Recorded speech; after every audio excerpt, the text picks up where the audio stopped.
This unpaved road crosses the rural and self-sustaining Tres Hermanas community in Panama.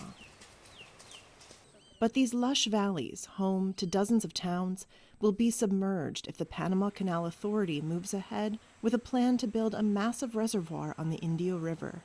All that you see here, the green trees seen through this area, everything would be lost.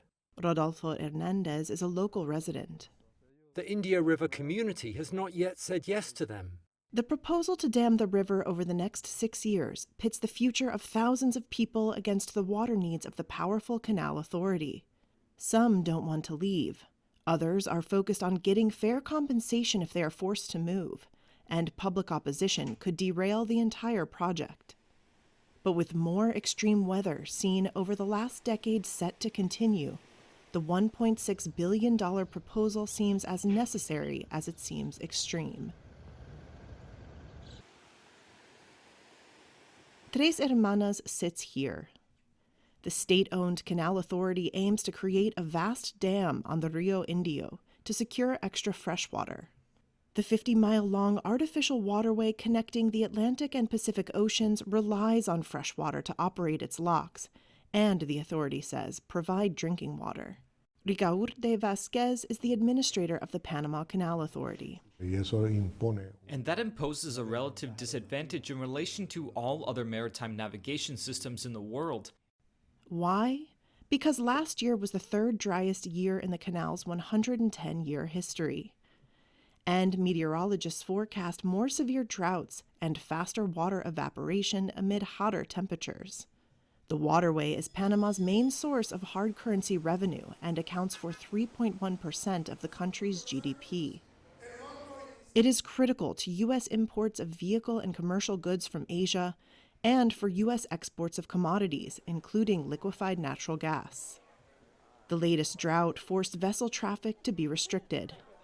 But the new plan would allow up to 15 extra canal transits a day during the dry season. The authority believes the Rio Indio Reservoir project is the most complete solution to more frequent droughts.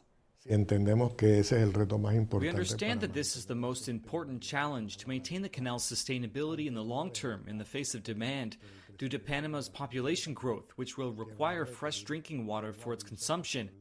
And that leads us to the national conversation of how to tackle this problem. The project must still pass a long approval process, including a public consultation. But some infrastructure work, including a bridge, is already visible.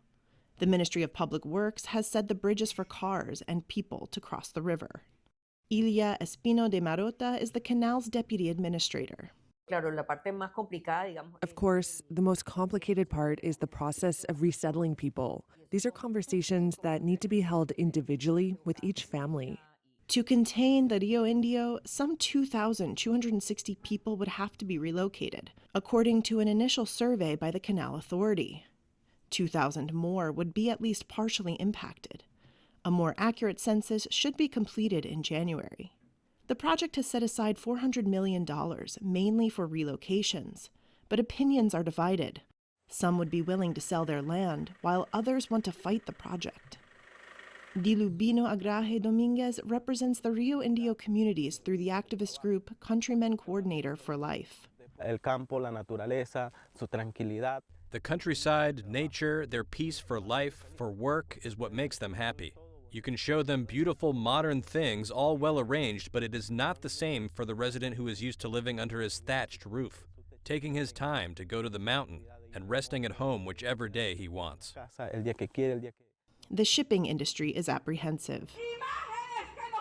The country's Supreme Court recently suspended a controversial mining contract with Canada's First Quantum Minerals after broad public opposition. And instrumental in blocking the contract was Countrymen Coordinator for Life. There is an alternative: to transfer water from an existing reservoir fed by the Bayano River. This plan could be finished sooner, without relocations, and is gaining traction among local communities. There is a real importance to maintain healthy rivers. Professor Leroy Poff is an expert on aquatic ecology from the University of Colorado.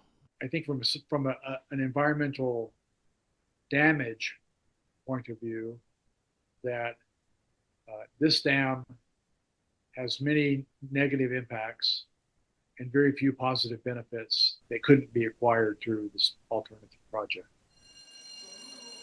But the Canal Authority discarded the Bayano option 8 years ago over higher costs and its location. And lawyers say it could mean complicated negotiations with the hydroelectric power providers involved. Faced with a changing climate, Deputy Administrator Espino thinks both projects will be needed in the long run. Ahead of the next drought, the canal wants shippers to consolidate cargoes and could deploy water recycling measures if needed. For residents of Tres Hermanas, resource-intense expansion must have a limit. No estamos en contra del progreso de nuestro país. We are not against the progress of our country. Our country must progress, but it must be according to what is necessary and not harming its people. Pueblo.